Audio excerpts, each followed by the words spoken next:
Bonsoir, bonsoir, bonsoir, bonsoir à tous. Alors, je regarde pour voir si ça marche. J'ai 2 minutes de retard parce qu'au moment de démarrer, il y a tout qui est planté. Donc, j'ai tout, voilà, j'ai tout remis en route. Voilà, donc visiblement, ça fonctionne. Alors, je vais baisser le son d'ici pour le retour. Voilà, alors ça fonctionne, non, ça bug un petit peu. Est-ce que vous me voyez? Est-ce que vous me voyez? Non, ça bug vraiment ce soir. Et pourquoi?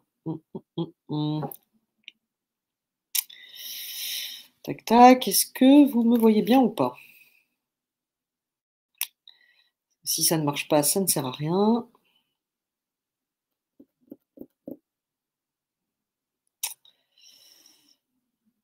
Ah là là.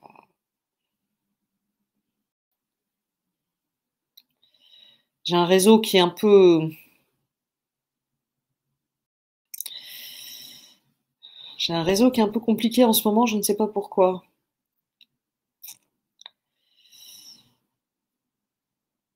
Son et image bon, Francis me met. Est-ce qu'il y a quelqu'un qui peut me confirmer qu'on me voit bien maintenant là? Parce que du coup, j'ose pas démarrer. Alors, attendez, hop, tac, tac. Voilà. Si quelqu'un peut me confirmer qu'on me voit bien là toujours, puisque j'ai relancé quelque chose, c'est super. Voilà, vous écrivez sur le chat, tout fonctionne de mon côté. Ben, c'est super. Merci. Bonjour, bonsoir à tous. Oui, pas simple hein, quand on fait tout toute seule. En tout cas, écoutez, voilà, je suis vraiment ravie de vous retrouver là depuis une semaine. Vous allez me manquer hein, parce que les documents, ils sont pas sans fin non plus. Pour rappel, ce sont des documents que j'ai retrouvés chez des personnes qui veulent garder leur anonymat, mais qui ont hérité de ça de famille, qui ont retrouvé une grande malle dans laquelle il y avait tous ces documents un peu en vrac. Moi, ce qui m'a plu, c'est que ce sont des documents écrits par des prêtres, notamment par un prêtre qui est le père Laffineur, qui a fait donc un travail pour compacter tous ces documents et à l'époque donc avec une volonté d'expédier ce dossier au Vatican. Je ne suis pas sûre qu'il l'ait fait, puisque le père Laffineur est mort un peu prématurément. Voilà, donc je suis absolument pas sûre que le Vatican ait eu ces documents. Ce qui est sûr, c'est que quoi qu'il arrive, à l'époque, le pape Paul VI a rencontré Conchita et Conchita lui avait transmis ses souvenirs et également la date du grand miracle. Donc le Vatican est très très au courant de tout ça. Voilà, il n'empêche que moi là, j'ai la chance d'avoir depuis 1 an et demi hein, à peu près ces documents. Je ne savais pas trop bien quoi en faire et donc j'ai décidé, vu en plus que l'actualité s'accélère un petit peu, de vous les livrer. Voilà, je le rappelle, comme ça je profite, comme ça les personnes un peu retardataires peuvent arriver. Est-ce que vous savez, c'est un ami qui m'a alerté parce qu'on est à deux trois comme ça à faire des recherches et on se passe des petits conseils et des petits tuyaux. C'est un ami très sérieux, lui-même a fait des bouquins là-dessus. Il m'a alerté comme quoi il y avait eu plusieurs apparitions en Ukraine de la Vierge. Alors, ce sont des apparitions que je connais mal, donc je ne vais pas en parler très longtemps. Ça me l'a été aussi confirmé par un site assez sérieux qui est, d'ailleurs que je remercie parce qu'ils ont diffusé, ils sont en train de diffuser tout ce que je fais là sur Garabandal, qui est le site de Myriam Mir. Ce sont des apparitions en fait, c'est plusieurs apparitions qui se passent sur plusieurs siècles, et notamment au XXe siècle. C'est alors je ne sais pas si je vais bien le dire, à Rushif. Euh, alors, elle commence à apparaître à partir de 1500, hein, non, XVIIe siècle, excusez-moi, à partir de 1600. Elle réapparaît en 1800 et quelques. Ce qui va nous intéresser, c'est l'apparition du 12 mai 1914. C'est une lumière qui fut aperçue près de la chapelle de la Sainte Trinité, qui elle-même avait été construite suite à une apparition de la Vierge. La lumière fut visible durant toute la journée, puis 22 personnes, des paysans, virent la Vierge une seule fois. Et c'est le message qui est très important. Elle leur annonça que les croyants allaient souffrir pendant 80 ou 90 ans, que la Russie allait devenir impie et que les Ukrainiens allaient connaître des persécutions, que certains vivraient assez longtemps pour voir 3 guerres, mais l'Ukraine sera libre ensuite. Donc ensuite, il y a d'autres apparitions en 1953 et il y en a en 1987 qui sont vues par pas mal de personnes. C'est pour ça que ça vaut le coup de je vais vraiment me pencher sur ces apparitions. Voilà, c'est le 26 avril 1987, voilà. Où elle apparaît. Alors attendez, je cherche le message. Voilà. C'est un message qu'elle donne à Josip Terelia, qui lui-même a rencontré le pape Jean-Paul II à l'époque. Vous avez encore devant vous des années d'épreuves et d'humiliation. La Russie reste dans l'obscurité et dans l'erreur, jusqu'à ce que le peuple se repente et accomplisse l'œuvre de mon fils. Il n'y aura pas de paix, car la paix ne peut venir que là où il y a la justice. Priez pour vos ennemis, oubliez-les, et une route de lumière s'ouvrira devant vous. Voilà. Je regarde parce qu'il me semblait elle avait dit une autre phrase, parce qu'elle apparaît vraiment plusieurs fois. Voilà, là c'est quelle date? Voilà, c'est ce message-là aussi que je voulais vous donner. Je le trouve vraiment intéressant parce que ça sont des sites qui ont donné ces informations bien avant ce qu'on est en train de vivre aujourd'hui.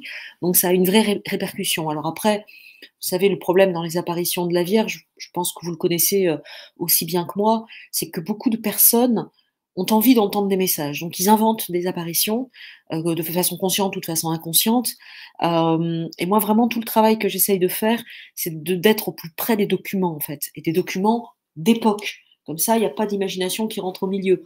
J'essaye de restreindre au maximum la parole sans fin d'Internet et les copier-coller, et souvent les copier-coller deviennent déformés. Voilà, donc c'est vraiment c'est un travail de longue haleine, hein, vous l'avez compris, mais en tout cas, c'est aussi pour moi le respect des paroles de la Vierge, qu'on n'aille pas imaginer des choses. Voilà. Euh, et donc elle dit, alors j'ai pas la date, mais je crois que c'est en 1987, elle dit à ce monsieur, ma fille Ukraine, je suis venue vers toi. Tu es la plus réduite en esclavage, tu es celle qui a le plus souffert pour la foi au Christ. Elle nous demanda de prier, d'enseigner aux enfants la prière, le rosaire, de prier constamment pour les défunts. J'entendis aussi ces mots. Je suis venue vers vous parce qu'ici le peuple fervent répondra mon message partout. Je sais où je dois aller, je vais là où c'est le mieux pour mon fils. Rappelez-vous que le péché, c'est le plaisir défendu. La Mère de Dieu nous dit d'offrir nos vies. Voilà, ne craignez pas, priez, priez, priez sans cesse. Reconnaissez Jésus publiquement. N'ayez pas honte de faire le signe de croix. Voilà, donc tout ça. Donc là, oui, si, visiblement, elle redit ce qu'elle a dit en 1914. Le temps viendra où la Mère de Dieu agira de façon semblable en Union soviétique. L'Ukraine deviendra indépendante. Vous êtes souvent fâchés par orgueil et vanité humaine. Priez, la prière, le rosaire vous sauvera. L'Antéchrist fait tout pour vous briser. Rappelez-vous, la paix vient seulement de la rédemption. La paix est calme et repos, et vous n'êtes pas encore en paix. Voilà. Donc, c'était la petite parenthèse par rapport à Garabandal que je voulais faire ce soir, parce qu'elle me semble importante, très très clairement, vu les événements que nous sommes en train de vivre. Voilà. Alors, repartons sur... la voix de Marie, l'avez-vous obtenue? Ah, comment dire? Rameur, ramé. Non. Alors, je sais vraiment qu'elle existe. Hein. Ça a été confirmé par 2 sources différentes. Voilà. Si vous le réclamez, je sais que la personne nous regarde. Je vais pas dire... Alors, là, en cette question de la Vierge, je ne vais pas dire qui c'est, parce que je ne veux pas le mettre mal à l'aise, même s'il m'a autorisé à donner son nom à d'autres reprises, mais il sera noyé dans d'autres noms, donc vous ne saurez pas qui c'est. Mais je sais qu'il regarde, et je renouvelle ma demande, parce que je sais, je le harcèle, donc je pense qu'il en a ras-le-bol de moi. Mais oui, je sais qu'il a cette cassette, parce que à l'époque c'était sur une bande. Voilà, et qu'en plus avec les moyens de vidéos que je connais, j'ai un ami qui est mixeur, on pourrait travailler bien le son, parce que j'imagine qu'à l'époque, c'était pas complètement ça. Donc on pourrait le nettoyer, ça pourrait nous permettre de le sortir, voilà. Et surtout de voir vraiment, de pouvoir montrer au monde qu'il s'est passé quand même des choses particulières. Donc non, pour l'instant, vous comprenez que malheureusement, Violaine, je n'ai toujours pas la voix de la Vierge, mais je sais qu'elle existe et je sais bien, et je sais qu'en plus, elle amène vraiment un message de paix. Et au-delà de ça, je sais que elle voulait, parce que c'est Conchita qui lui demande, et elle répond à Conchita que sa voix sera sur la bande. Voilà. Alors pourquoi ne pas partager la voix de la Vierge? Elle est pour tous. Ce que je peux juste vous répondre, c'est que c'est quelqu'un qui est plus que bienveillant avec, avec les apparitions de Garabandal, c'est en lui. Voilà, c'est quelqu'un qui se bat pour ça. Donc il doit avoir ses raisons. Mais j'aimerais bien, s'il veut le faire lui, encore une fois, qu'il le fasse lui, ça passe pas par moi, mais qu'il le sorte. Voilà, pour moi, c'est important. Et si jamais il veut me les communiquer, je prends. Et nous, on en fera voilà, tout arrive à qui sait attendre exactement. Vous savez, Garabandal, quand la personne m'a appelé pour me donner tous ces documents, j'y croyais pas. Très sincèrement, j'y croyais pas. Et je pensais en plus que je venais juste récupérer ce que je vous ai lu dans l'épisode 1 et l'épisode 2. Et en fait, je me suis retrouvée avec une montagne de documents. Et pour ne rien vous cacher, j'ai retrouvé encore des documents aujourd'hui. Euh, D'ailleurs, un truc qui m'a énormément surpris, alors comme c'est tout écrit à la main à l'époque, alors il y a des lettres qui sautent, donc je veux être sûre de ce que je lis. Voilà. Je ne veux pas faire de fausses communications, mais j'ai encore retrouvé des documents aujourd'hui qui sont incroyables. Donc voilà, donc vous voyez que ça n'arrête pas. Allez, je vais, comme d'habitude, on va commencer par des photos, par les diapos. Alors j'ai réussi d'ailleurs à avoir quelques infos, pas toutes, sur les diapos que je vais vous montrer. Là, par exemple, je sais que c'est la toute dernière apparition de l'ange qui a transmis le message de la Vierge, qui est le message le plus fort. Hein. Attendez, je l'ai là parce que encore une fois, je le connais, mais je veux tellement pas déformer ce que dit la Vierge que je préfère toujours reprendre. Voilà, c'est le message du 18 juin 1965. C'est cette apparition d'ailleurs qui a été décrite, pareil, dans les épisodes précédents. C'est l'ange qui dit, comme on n'a pas accompli, comme on n'a pas fait connaître beaucoup au monde mon message du 18 octobre 1961, je veux vous dire que celui-ci est le dernier. Auparavant, le 18 octobre 1961, la coupe se remplissait, maintenant elle déborde, etc., etc. Et après, c'est tout ce qu'il dit sur les prêtres. Voilà, donc ça, c'est pendant cette apparition-là. C'est une photo prise à ce moment-là. Attendez, si je clique sur mon écran, ça va pas fonctionner. Alors, je vais pas vous répondre, Eric, sur la question, c'est un espagnol, parce que je ne veux pas le mettre mal à l'aise par rapport à cette bande sur la Vierge. Donc, par respect pour lui, je ne vais pas vous répondre. Voilà. Mais je sais. Je sais qui c'est. Voilà, donc ça, c'est la fête Dieu qui était à Garabandal, donc dans ce petit village. Vous voyez que pendant les apparitions, bien entendu, il y a une foi qui est très très forte. Et ici, sur le côté, si vous voyez ma souris qui tient l'Esprit Saint, le Saint-Sacrement, excusez-moi, c'est le Père Laffineur. C'est le Père grâce à qui on a tous les documents aujourd'hui. C'est lui que je lis en priorité dans les documents que je vous partage. En tous les cas, qui les a rassemblés. Et pareil, du coup, je vais vous le montrer. Voilà, il est là. C'est le Père Laffineur. Et voilà. Et ça, c'était pendant la fête Dieu. Et là, j'ai retrouvé justement dans les documents d'aujourd'hui, donc je l'ai mis dans cette série. Si ça ne rame pas, j'ai mon ordi qui rame. Voilà, il est sur une photo, donc c'est le Père Laffineur, aux côtés de Conchita. Voilà. Et le Père Laffineur a passé 4 ans donc à Garabandal, donc il a assisté quasiment à toutes les apparitions. Voilà. Ah oui, j'ai vraiment mon ordi qui rame puisque je n'arrive pas à. C'est un peu compliqué ce soir. Je n'arrive pas à passer les photos. Ça mouline. Donc, écoutez, je pense que ça va revenir à un moment. Est-ce que vous me voyez toujours, du coup? Parce que du coup, je me dis que si ça rame, non, si ça va. Je vois que vous me voyez, donc c'est bon. mais je ne peux plus vous passer les photos. C'est embêtant cette histoire quand même. Ok. Bon, bah écoutez, vous savez quoi? Je vais changer de diapo pour l'instant. Je vais changer de document. Je vais vous montrer celui-là, affiché sur le stream. Voilà, ça c'est le village de Garabandal, mais de l'époque, parce que je sais que sur les groupes de Garabandal aujourd'hui sur Facebook, on voit souvent le village. Là, on est entre 1963 et 1965. Voilà, donc vous voyez que c'est vraiment un petit village au milieu des montagnes, et la photo visiblement est prise des pins, là où se sont passées la majorité des apparitions, et notamment la dernière, celle du 18 juin 1965. Voilà. Alors, est-ce que les diapos, ça marche? Non, ça ne marche pas. Bah, écoutez, on va changer, sauf que j'ai l'impression que tout a planté. C'est merveilleux, donc je ne pourrai rien lire. C'est ça l'idée?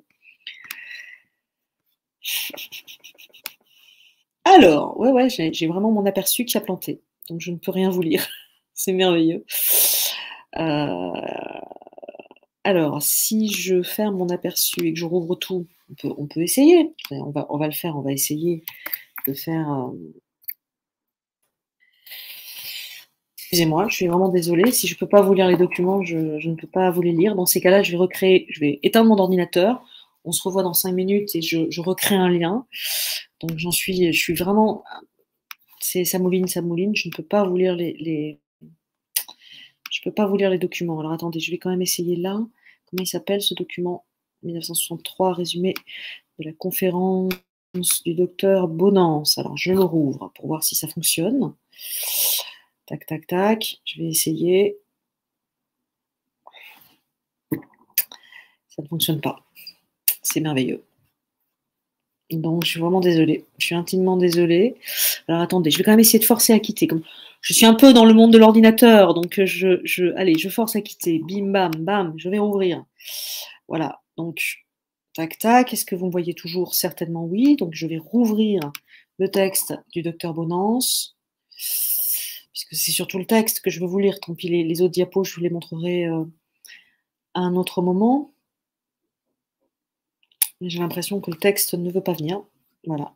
Ah bah, il faut bien qu'on soit un peu attaqué en plein direct, sinon c'est pas rigolo. Il faut bien qu'il y en ait un qui n'ait pas du tout envie que je vous lise les documents, sinon c'est pas drôle en fait. Vous voyez? Ouais, je pense que ce soir, je ne vais pas pouvoir vous. Alléluia! Voilà. Il y en a un qui veut pas que je les lise, mais il y en a une qui lutte pour que je les lise. Alors du coup, il y a tout qui se rouvre. C'est super. Alors attendez, tac, tac. Je ne vous vois plus. C'est merveilleux. Allez, hop. Ça y est, c'est revenu. Donc je suis vraiment, vraiment désolée pour ça, mais je pense que le combat est là, mes amis. Je le sens bien. Vous savez, au quotidien dans ma vie, priez pour moi, parce que je sais que tous ceux qui parlent de Garabandal, ils s'en prennent plein la figure. Donc je me doute que ça va pas être simple. Voilà. Allez, du coup, je vais reprendre la lecture du dernier document que j'avais commencé à vous partager dans l'épisode 5. Excusez-moi, du coup, je réorganise toutes mes fenêtres. Voilà. Non, c'est pas celle-là, ça c'est les médecins. C'est celui-là. Voilà, allez, on y va. Lecture. Alors, l'autre jour, on s'était arrêté bah, sur le plus important, hein, c'est-à-dire un message donc, du 18 octobre 1961. Je vous lisais donc le texte du docteur Bonance, pardon, qui parle beaucoup du père Laffineur.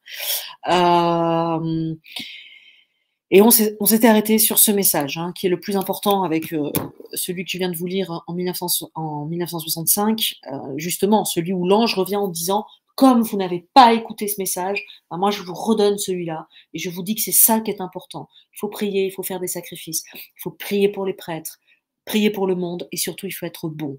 Donc le message du 18 octobre 1961, il faut faire beaucoup de sacrifices, beaucoup de pénitences. Nous devons visiter beaucoup le Saint-Sacrement. Surtout, nous devons être très bons, aimer Dieu, aimer tous les hommes, quels qu'ils soient. Sinon, nous viendra un châtiment. La coupe est en train de se remplir. Si nous ne changeons pas, un grand châtiment nous frappera. Le 8e paragraphe, c'est le miracle de l'hostie. Le miracle de l'hostie fut également annoncé 15 jours à l'avance. Il eut lieu le 18 juillet 1962, après minuit. Alors, vous voyez ce que c'est le miracle de l'hostie? On voit souvent la photo. C'est quand les petites filles, en fait, communiaient. Les gens à l'extérieur ne voyaient que la langue ne voyait pas l'hostie, puisqu'il ne voyait pas la scène. En revanche, sur une photo, sur un cliché que je vous ai montré, mais qui est très célèbre, hein, on voit l'hostie se poser sur la langue. Voilà. C'est pour ça qu'on appelle ça le miracle de l'hostie, parce que personne l'a vu à l'œil nu, mais il est sorti sur la pellicule. Toute la journée, on dansa au village. Saint-Michel avait dit à Conchita que le miracle n'aurait pas lieu pendant le bal. L'archange vient chercher Conchita chez elle. Il lui apparut tenant le calice et l'hostie. Il marcha devant l'enfant. Et je fais juste une parenthèse.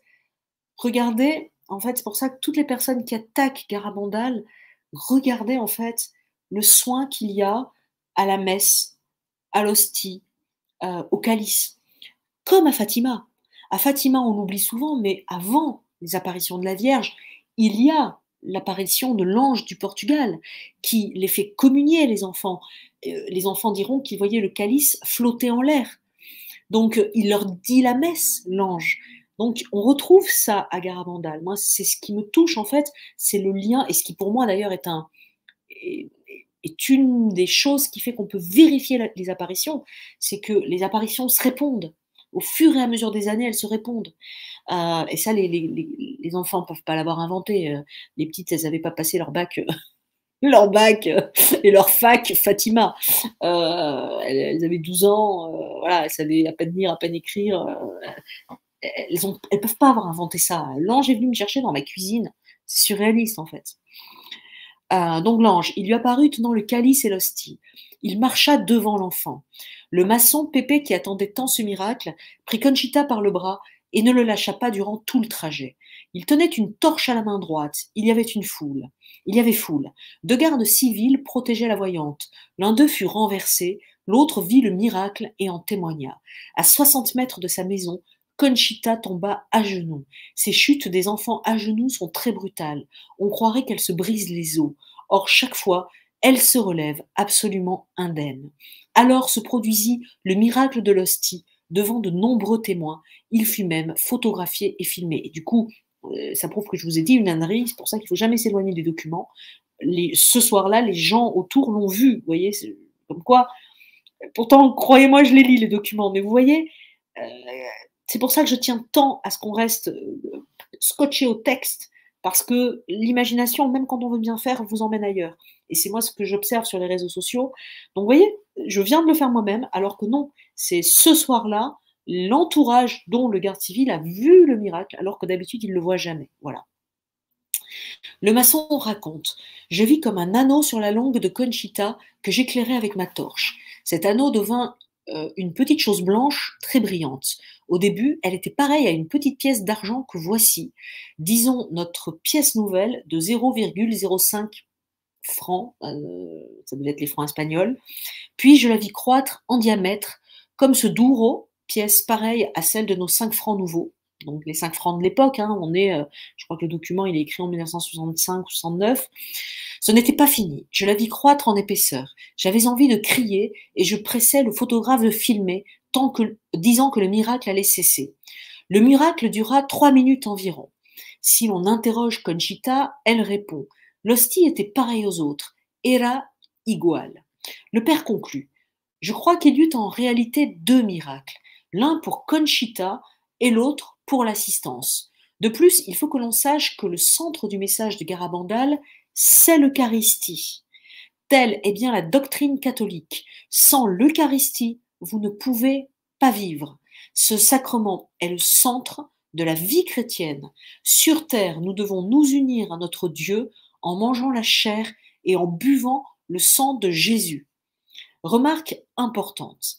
Les voyantes ont eu, m'a-t-on dit, 2300 apparitions. 2300 apparitions. Je ne sais pas si vous vous rendez compte en fait du nombre d'apparitions. Donc là, on est très très loin, encore une fois, du petit truc dans l'œil, du truc qu'on pense voir. Hein. Extase ou locution intérieure. Retenons, si vous le permettez, le chiffre de 1000. Si on leur demande « Que préférez-vous, l'apparition de Notre-Dame ou une locution ?» elles répondent « Une locution ». Dans l'apparition, il y a une séparation entre Notre-Dame et nous. Quand elle nous parle au-dedans, nous ne la voyons pas, mais nous entendons sa voix dans notre poitrine. Nous la sentons tout près de notre cœur.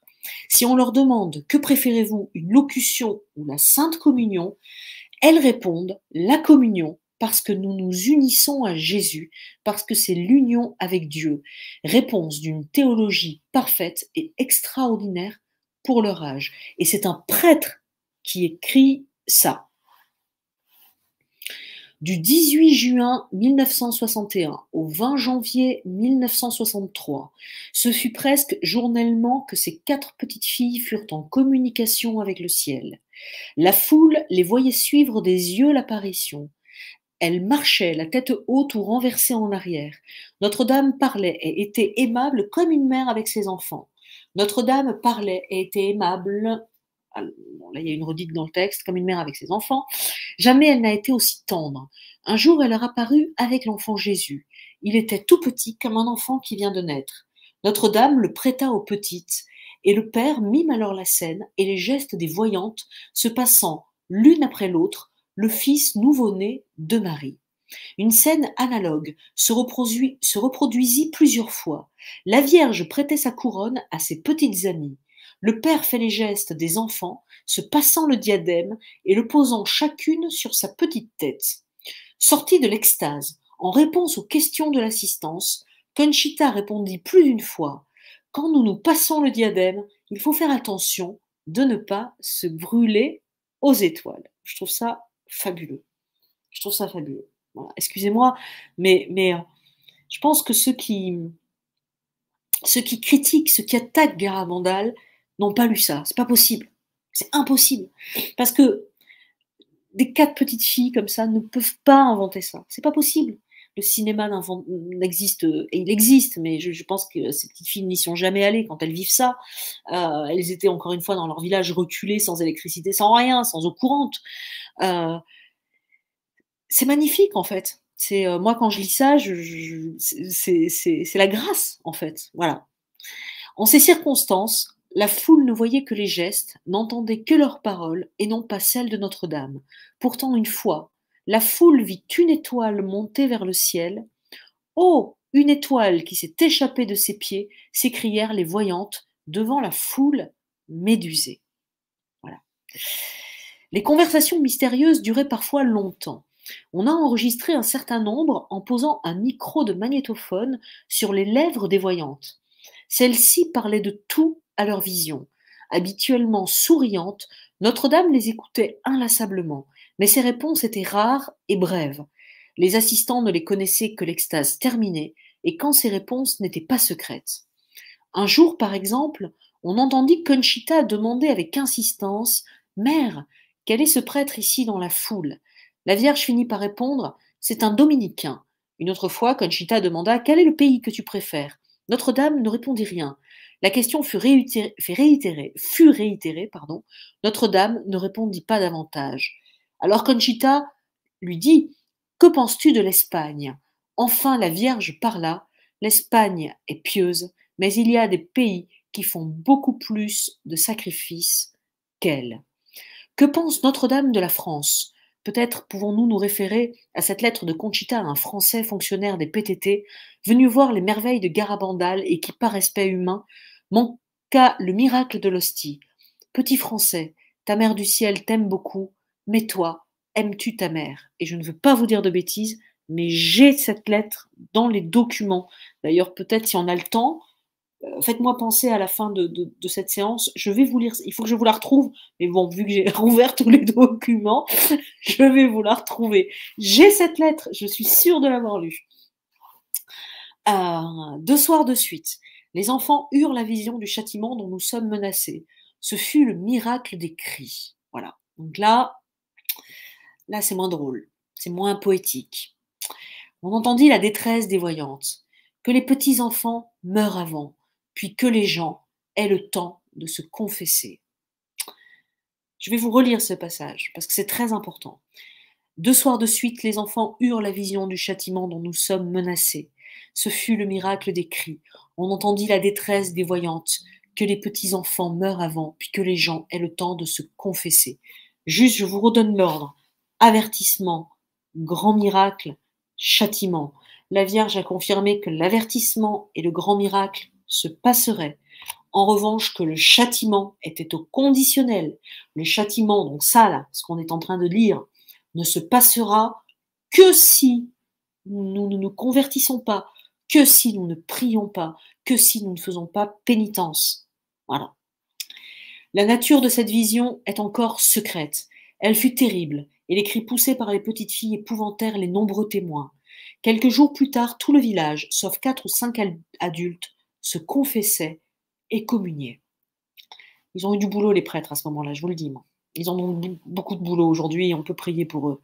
Et encore une fois, la Vierge de Garabandal ne critique pas les prêtres, elle ne critique pas les cardinaux, elle ne critique pas les évêques, elle critique certains évêques, certains prêtres, certains cardinaux. Mais la Vierge a toujours demandé qu'on prie pour les prêtres. Hein. Attention, et maintenant qu'on a du recul, qu'on a vu le rapport de la SIAZ et qu'on voit quand même des choses qui se sont passées depuis 1960, on peut être très compréhensif avec ce que dit l'ange sur les prêtres.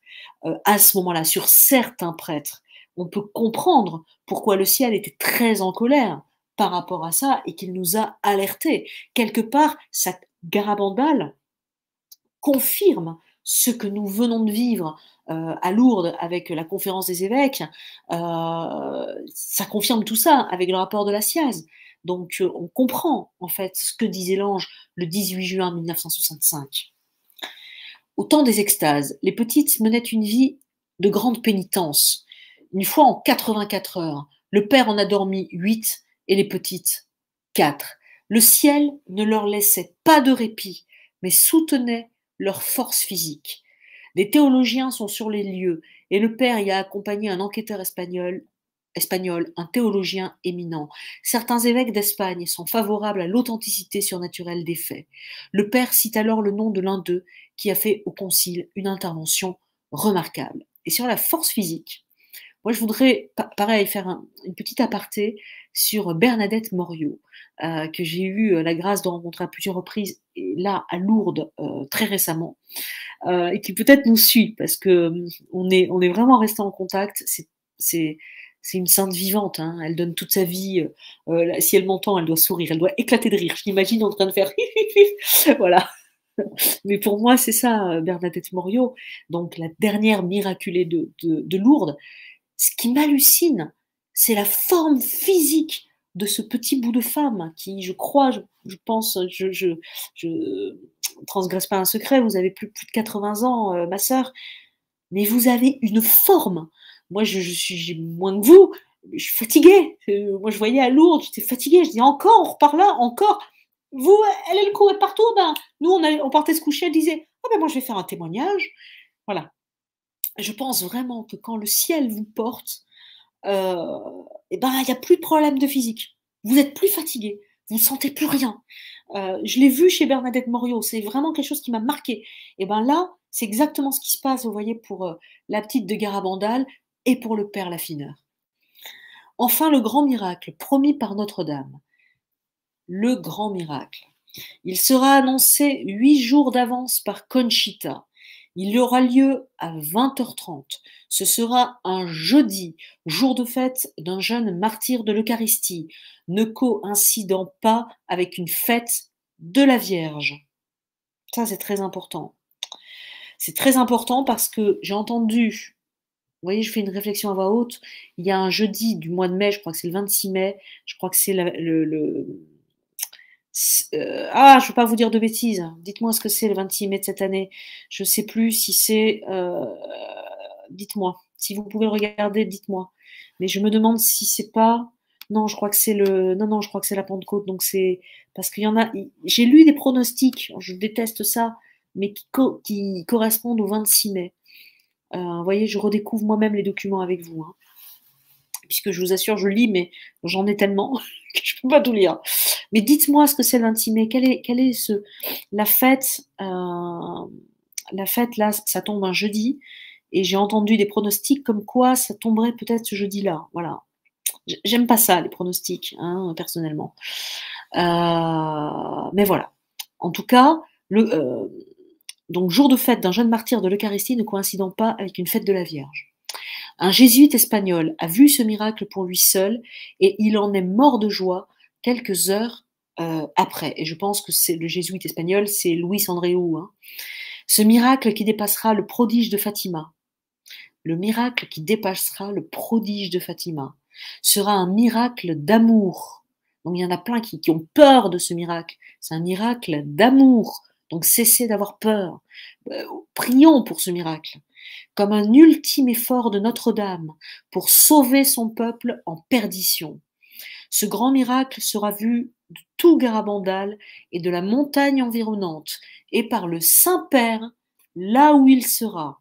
Si les témoins n'étaient pas soutenus par la grâce, dit Conchita, ils mourraient de joie comme le Père Andréo. Vous voyez, je ne me suis pas trompée. C'est l'ascension, voilà. Donc, c'est l'ascension. Merci beaucoup. Malgré les souffrances, les contradictions, le manque de sommeil, le travail quotidien, les voyantes sont heureuses. Elles sont tellement attirées par Notre-Dame qu'elles lui ont demandé souvent de les emmener avec elles, tout de suite, en paradis. Conchita, en fille de cette grande Espagne vibrante et tragique, l'Espagne de Sainte Thérèse et de Saint Jean de la Croix, a écrit sur une image de la Vierge: Mère, je veux t'aimer et faire que l'on t'aime comme tu nous aimes. Seigneur, accorde-moi la croix pour essayer de correspondre aux grâces que tu m'as accordées. Elle a écrit ça le 29 septembre 1963. Ces dernières paroles ont d'abord effrayé le Père qui nous l'avoue. Il nous rappelle la différence entre la spiritualité française et espagnole. Il nous dit son immense dévotion envers la petite Thérèse, dont une statue se trouve dans l'église de Garabandal. Thérésita, comme on dit là-bas. Il pense que notre voix française est celle de l'amour qui peut-être n'ose pas demander la croix, mais fait accepter celle que Dieu nous envoie, l'amour des âmes qui, comme Thérésita et avec elle, se livre d'abord à l'amour miséricordieux de Jésus. Et donc, c'est un document qui a été écrit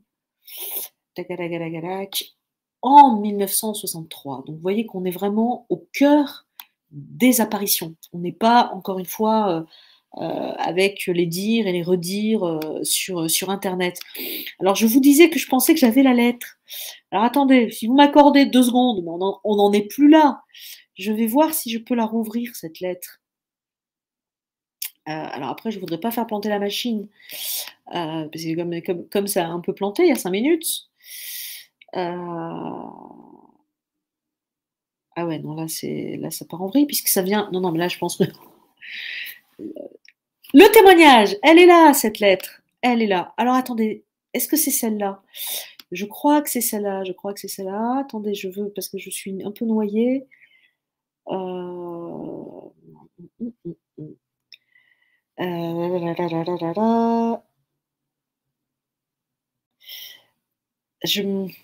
Je pense que c'est cette lettre-là. Ah non, c'est pas celle-là. C'est pas celle-là. C'est une lettre de témoignage, mais je l'ai. Je vous assure que j'ai cette lettre. Allez, je m'offre une deuxième chance de la trouver. Et sinon, après, je vais vous lire les rapports médicaux. Je vois qu'il est 19h40. On peut commencer à lire les rapports médicaux. Voilà, mais je voudrais trouver cette lettre. Je l'ai vue aujourd'hui, en plus, cette lettre. C'est ça qui est incroyable. Donc, je vais fermer ce document. Allez, on va prier pour que ce soit celle-là.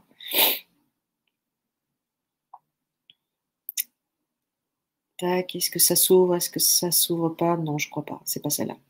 C'est pas celle-là. Allez, c'est pas grave. Mais je l'ai, donc la prochaine fois, je vous la sors. Alors, je vais vous partager du coup, parce qu'il faut que je recommence mes partages, comme tout a planté. Mais vous allez voir, ça va très vite, logiquement. Je vais vous partager... donc, je vous ai dit que ça allait vite, hein, c'est ça? Ouais, c'est vraiment, je suis désolée, le fait que ça ait planté, ça m'arrange pas. Mais allez, voilà, les conclusions médicales, elles sont là. Donc ça, vous voyez, c'est quand même important. Ça fait partie du dossier qui était pour le Vatican. Voilà, les conclusions. Est-ce que vous le voyez toujours? Tac, tac, tac. Les conclusions. Donc, c'est toujours écrit hein, par le père Laffineur. En tous les cas, c'était dans le dossier hein, pour le Vatican, donc qui a été co-signé par le père Laffineur et le père Combes. Donc, je pense que c'est eux réellement qui écrivent ce document. Alors, attendez, on va se mettre comme ça. Ça sera peut-être plus agréable pour vous. Voilà, ce que j'ai pas fait tout à l'heure. Alors, on y va. Alors, je ne sais pas si on aura le temps de tout lire, mais au moins commençons. Vous allez voir, c'est passionnant. Les conclusions des principaux témoins du corps médical. Nous voulons surtout leur céder la parole. Nous commencerons par les 2 témoins les plus assidus, les plus qualifiés des phénomènes extatiques.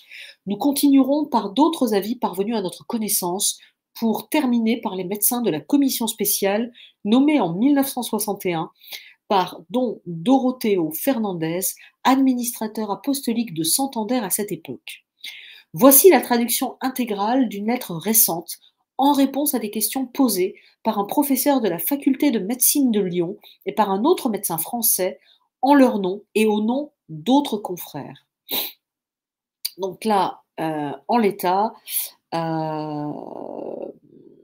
donc c'était le docteur Riccardo Puncerno, qui est neuropsychiatre, hein, et donc il y avait son adresse et le téléphone de l'époque. J'imagine que si ce monsieur est toujours vivant, il a changé de numéro de téléphone. Donc là, on est en 1968, c'est le 5 avril. Cher professeur, j'ai reçu votre lettre à laquelle je dois donner la réponse suivante sur les points que vous me demandez touchant les faits de Garabandal. Je me suis trouvé 3 fois à Garabandal pendant la période des extases, 3 ou 4 jours en moyenne, autrement dit, un total approximatif de 12 jours. Je pus me trouver présent à de nombreuses extases. Je pus effectuer l'étude neuropsychologique des fillettes avant, après et durant ces extases. Je leur fis subir des tests psychologiques d'intelligence ou de personnalité. D'autres confrères, comme le docteur Jésus ou Baldé, leur finiront passer des épreuves de suggestibilité. De même, ai-je pu les examiner du point de vue neurologique de celui des réflexes, de la moitié de la sensibilité du tonus musculaire, etc. D'autres médecins, comme le docteur Gasca et le docteur Ortiz, qui ont été mentionnés dans les livres qui traitent de Garabandal et que vous devez connaître, ont examiné eux aussi les fillettes. De même, les médecins de la commission, comme le docteur Morales, le docteur Pignal, le docteur Pélaz, psychiatre de la commission, étudièrent aussi les fillettes. Et bien que leurs opinions furent négatives, en ce sens qu'on puisse traiter les extases comme fait surnaturel, ces mêmes opinions négatives se convertissent en positives, vu qu'on ne peut trouver d'explication scientifique naturelle de ces faits. En clair, je vous traduis. Souvenez-vous des premiers documents que je vous ai lus sur les commissions d'enquête, où justement les 2 médecins présents ont été un peu massacrés par le père Laffineur, mais voilà, parce qu'il les trouvait un peu légers. Ben là, on a une lettre d'un médecin qui explique qu'en fait, leurs arguments ne tiennent pas en fait sur un plan médical.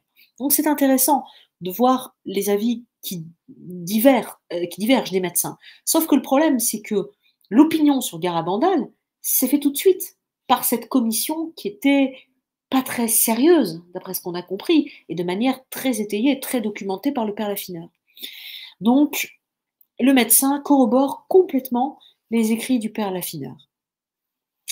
Quant à votre 3e paragraphe, à savoir, avez-vous été amené à utiliser des moyens d'investigation tels que psychanalyse, psychanarcose ou autres, vous comprendrez que la pratique d'une psychanalyse orthodoxe était complètement impossible vu le temps nécessaire pour cela, qu'on tienne compte aussi qu'il s'agissait d'enfants de 11 et de 12 ans. La pratique d'une psychonarcose n'était pas possible vu la sensibilisation des parents à l'égard des examens parfois abusifs de la part de quelques médecins peu délicats comme les pinçons, les coups. Et oui, parce que pendant les extases, pendant les 2000 extases et apparitions, eh bien, on les brûlait, on les pinçait, on les piquait, on les aveuglait. C'était, voilà, tu sens rien, mais t'es sûr que tu sens rien, et puis ils y allaient très très fort. Hein. Donc j'imagine que quand on est Aniceta, par exemple, la maman de Conchita, il y a un moment on dit docteur, vous allez arrêter, ça suffit. Enfin, je peux le comprendre. Par ailleurs, qu'on tienne compte qu'il s'agissait de familles simples, d'un petit village ayant trop peu de culture médicale pour comprendre ces problèmes et les accepter. Par ailleurs, je crois que ces dernières explorations n'auraient conduit à aucun résultat positif, pour beaucoup de raisons scientifiques sur lesquelles je ne peux pas m'étendre maintenant ici. Qu'on tienne compte que les psychonarcoses ne dégagent pas toujours la vérité de la personne, mais seulement cette vérité qu'elle ne voit aucun inconvénient profond à révéler.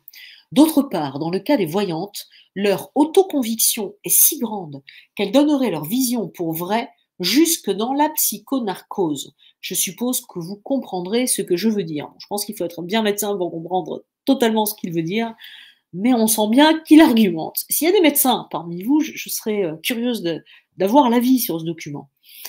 Je ne dispose actuellement pas de tirés, à part de mes opinions scientifiques, car ils sont épuisés en attendant une nouvelle édition. Mais en résumé, peut en être trouvé dans le livre Las Negaciones de Garabandal de Francisco Sánchez Ventura, édition Circulo Augustina Simón Zaragoza España.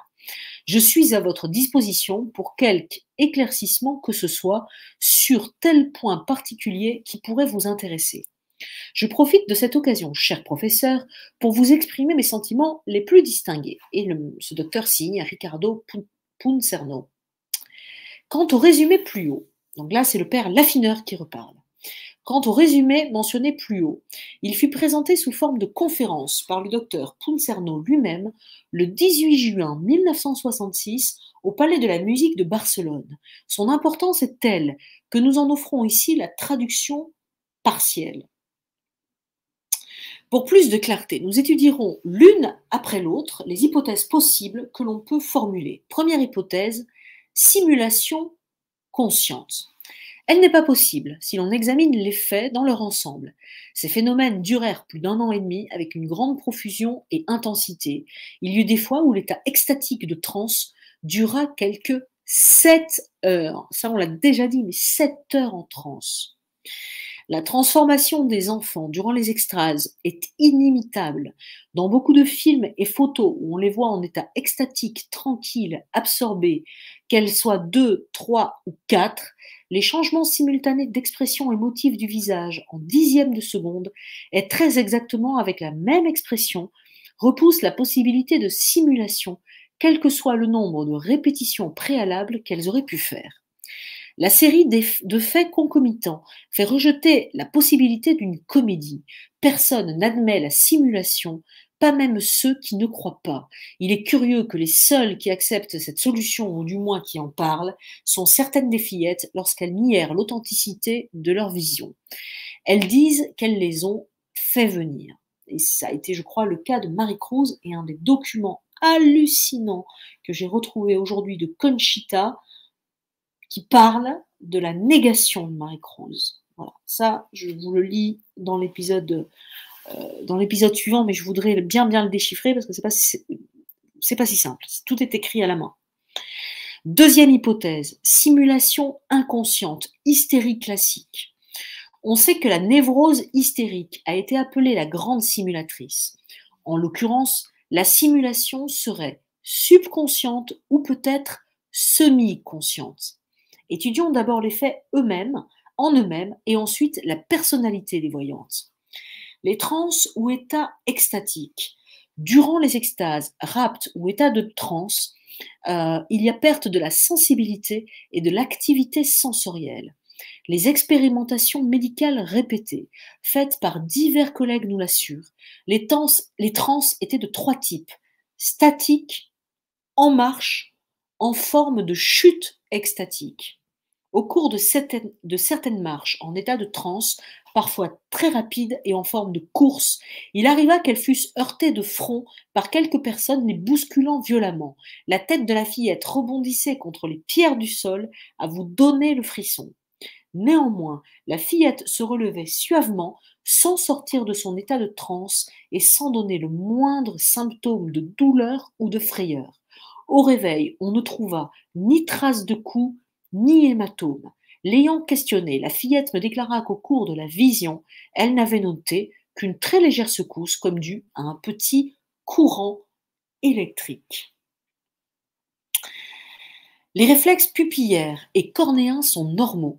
La lumière intense des flashs qui normalement produisent un mouvement rapide d'occlusion palpébrale ne produisent aucun changement chez les filles, les réflexes pupillaires étant pourtant normaux comme je l'ai dit. Certaines positions durant les chutes extatiques rappellent celles qu'on voit se produire dans le cadre de l'hystérie classique charcotienne, que l'on voit rarement aujourd'hui. Néanmoins, il ne se produisait pas un vrai arc de cercle, du moins, je ne l'ai jamais vu. Les transes se déroulent en l'absence de mouvements tempestueux et changements spasmodiques.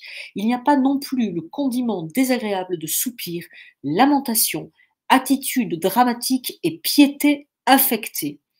Le retour à la normale est instantané. Le visage des enfants est souriant, paisible. Tout se déroule avec une sorte d'ordre et de calme serein. La musculature des enfants durant ces états de transe acquiert une constante plastique spéciale qui rappelle ce qu'on désigne médicalement sous le nom de flexibilité de cire, mais avec une augmentation de l'élasticité musculaire. Il est curieux d'observer que durant les extases, les enfants ne regardent pas le même endroit. En effet, c'est très flagrant sur les photos. Il s'agirait donc de vision intérieure ou intellectuelle. Elles continuent à avoir exactement la même vision, même quand on leur bouche les yeux. Voilà. Je pense qu'on va s'arrêter là pour ce soir. Je regarde, oui, il y en a encore beaucoup à lire. Donc on continuera sur la personnalité des voyantes et vous verrez donc la suite de ce document la fois prochaine. Alors la fois prochaine, mais quand est-ce qu'on dit que c'est? Bah écoutez, on peut se dire, je ne vais pas vous dire de bêtises, je pense, allez, qu'on va dire mardi prochain, lundi c'est pas possible, mais mardi prochain, ça sera le 7 mars, si je ne m'abuse, et on peut se dire à 19 heures, de la même façon. Je vais finir par vous dire que c'est formidable que vous puissiez vous abonner donc sur le YouTube, parce que du coup, comme ça, vous êtes prévenus des directs et des nouvelles vidéos. Alors, ces vidéos vont pas durer ad vitam aeternam parce que mes documents, j'en ai beaucoup, mais il y en a qui sont peut-être un peu moins intéressants, donc je vais pas peut-être tout vous partager. D'autres qui ont déjà été révélés 150 fois, donc ça sert à rien que je le fasse. Je pense qu'il y en a encore pour une ou deux fois hein, à nous voir. Je suis pas là tout le temps sur les réseaux parce que mon but c'est pas de devenir une influenceuse en matière d'apparition de la Vierge. Je le fais vraiment de manière ponctuelle pour vous transmettre voilà, des documents. Ce qui est sûr, c'est que vu ce qu'on est en train de vivre aujourd'hui, je fais des recherches. Voilà, je fais des recherches puisque ce que je vous ai dit dans le précédent épisode, c'est vrai que c'est assez troublant. La volonté de voyage du pape à Moscou, puisque ça serait un signe qui précède l'avertissement.